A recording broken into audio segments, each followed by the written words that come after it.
Mga kaalagad, magandang gabi po sa inyong lahat. Finally, no, dumating na rin ang araw na matagal nang hinihintay ng maraming supporters ni Krishna. Matapos ang ilang araw na pag-uusap tungkol sa plano niyang ipaayos at ipa-cover up ang kanyang mga tattoo. Kahapon, hindi na lang ito basta plano mga kaalagad, talagang ginawa na ni Krishna. At ang mas nakakatuwa pa rito, habang isinasagawa ang kanyang tattoo session, nag-live pa siya sa Facebook at nag-vlog din siya tungkol dito. Ibig sabihin mga kalagad, hindi niya itinago, hindi niya ginawa ng patago, no? Bagkus, ipinakita niya mismo sa mga taong matagal na naghihintay at curious kung ano talaga ang magiging resulta. Pero syempre mga kaalagad, alam naman natin na bago pa man siya nagpatato, hati na talaga ang opinion ng kanyang supporters. May mga nagsasabing, "Go Krishna, kung saan ka masaya, suportado ka namin."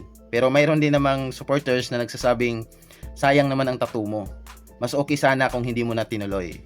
At mayroon ding mga basher na talagang ginamit ang tattoo issue para muling batikusin si Krishna mga kaalagad.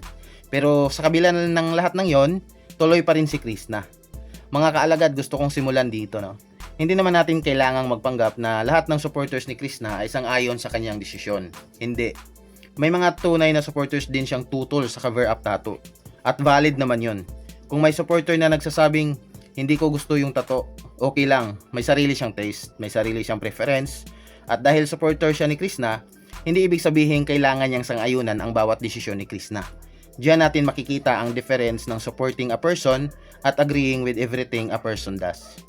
Pwede kang maging supporter ni Krishna, pero hindi mo gusto ang tattoo niya. Pwede mong mahalin ang content niya, pero hindi mo gusto ang desisyon niya. At okay lang yon mga kaalagad, no? Ngayon, bilang defender at reactor ni Krishna, dito ako may simpleng reaksyon. Kung tutol ka sa tattoo, sabihin mo lang maayos. Kung tingin mo hindi bagay, okay. Kung mas gusto mo ang dati niyang walang maraming tattoo, okay rin. Pero sa huli, katawan ni Krishna yon mga kaalagad. Siya ang magdadala niyan. Siya ang titingin sa kanyang kamay araw-araw. Siya ang makakaramdam ng sakit habang ginagawa ang tattoo. At higit sa lahat, siya ang magiging masaya o magsisisi sa kanyang desisyon. Kaya kung napagdesisyonan niyang ituloy, siguro ang pinakamaganda nating magagawa bilang supporters ay respetuhin yon. Hindi ibig sabihin na kailangan mong magpatato rin. Hindi rin ibig sabihin na kailangan mong magustuhan. Expect lang sa desisyon ng tao, sinusuportahan mo.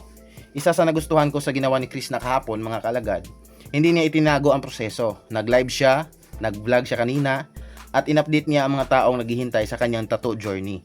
Kung tutuusin mga kaalagad, pwede naman niyang gawin yon ng walang camera. Pwede niyang sabihin, magpapatato ako, tapos after ng araw, saka na lang niya ipakita. Pero hindi mga kalagad, no? Isinama niya ang viewers experience. At para sa mga supporters na matagal niyang curious sa magiging resulta, syempre exciting yun. Parang kasama ka na rin sa journey, di ba? Nakikita mo kung paano nagsisimula. Nakikita mo ang proseso at eventually, makikita mo ang final result. Syempre mga kaalagad, hindi mawawala ang ibang tao na gagamitin na naman ang tattoo issue para magkaroon ng bagong dahilan para tirahin si Krishna. Pero honestly mga kaalagad, hindi na dapat tayo magulat doon. Dahil kahit ano namang gawin ni Krishna, may taong may masasabi. Nagpatato, may comment. Hindi nagpatato, may comment. Nagbago ng hairstyle, may comment. Hindi nagbago, may comment. Kaya ang tanong, hanggang saan ba dapat makinig si Krishna sa lahat ng opinyon ng tao? Para sa akin, makinig siya. Pero hindi ibig sabihin kailangan niyang sundin lahat. At gusto ko ring maging fair dito mga kalagad, no? Hindi lahat ng tutol sa tattoo ay basher. May mga supporters na ayaw kay Krishna na ituloy ang cover up dahil nag-aalala sila. May mga nagsasabing baka pagsisihan niya. May mga nagsasabing mas maganda sana ang dati niyang mga tattoo. May mga nagsasabing baka masyadong maraming tattoo na. At bilang supporter, naintindihan ko rin kung saan sila nanggagaling. Dahil kapag matagal mo nang sinusubaybayan ng isang tao, syempre may image ka ng nakasanayan. Kapag biglang may malaking pagbabago, natural lang na may reaksyon.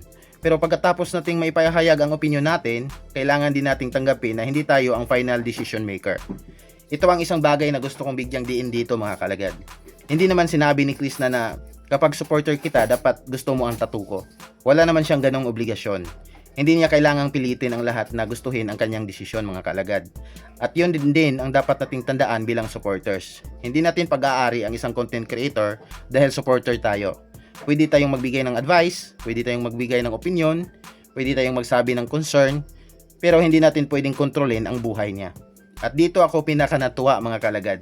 Kahit alam niyang may mga tutol, proud pa rin niyang ipinakita ang tattoo journey niya. Hindi siya mukhang nahihiya, hindi siya parang nagtatago, bagkus parang excited siya mga kaalagad. At alam naman natin sa mga nauna niyang sinabi, matagal na niyang gustong ipaayos ang kanyang tato. Kaya para sa kanya, hindi ito basta random decision. Pinag-isipan niya ito mga kaalagad. At ngayon, finally, nasa proseso na siya. Mga kaalagad, may isang realization ako dito. Lahat tayo nagbabago. May mga desisyon tayo noon na gusto natin. Paglipas ng panahon, iba na ang gusto natin. May mga bagay tayong gusto ayusin, may mga bagay tayong gustong baguhin, at bahagi yon ng pagiging tao mga kaalagad. Ang tato ay nasa balat, pero hindi ibig sabihin na dahil nagbago ang itsura, nagbago na rin ang pagkatao.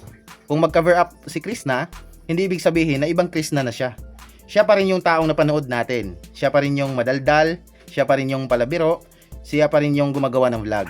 At kung tama ang ipinapakita niya sa kanyang journey, ang tato ay pagbabago lang sa appearance, hindi automatic na pagbabago sa ugali mga kaalagad. Hindi ko kailangang sabihin na maganda ang tattoo ni Krishna at dapat magustuhan ninyo. Hindi, no? Kung ayaw mo, okay. Kung gusto mo, okay. Ang point ko lang, respeto sa desisyon niya, mga kalagad. Dahil kung tutuusin, mas importante pa rin ang taong nasa likod ng tattoo kaysa tattoo mismo. At kung si Krishna ay masaya sa ginawa niya, hayaan natin siyang maging masaya. Hindi natin kailangang sirain ang excitement niya dahil lang hindi natin gusto ang style. Mga kapwa supporter ko dyan, kung hindi ninyo talaga gusto ang tattoo ni Krishna, okay lang. Pero sana, wag nating gawing dahilan yon para talikuran agad ang taong matagal nating sinuportahan. Dahil ang pagiging supporter ay hindi naman dapat nakabase sa gusto ko lahat ng ginagawa mo. Mas magandang mindset, hindi ko man gusto ang desisyon mo, rerespetuhin ko pa rin dahil ikaw ang mabubuhay kasama nito. At kung dumating ang araw na sabihin ni Krishna, guys, gusto ko ito. Ang sagot natin, okay Krishna, ikaw naman ay ang may katawan yan. Kaya mga kalagad, kahapon hindi lang tayo nakakita ng isang taong nagpapagawa ng tato. Nakakita tayo ng isang taong pinanindigan ng isang personal niyang desisyon.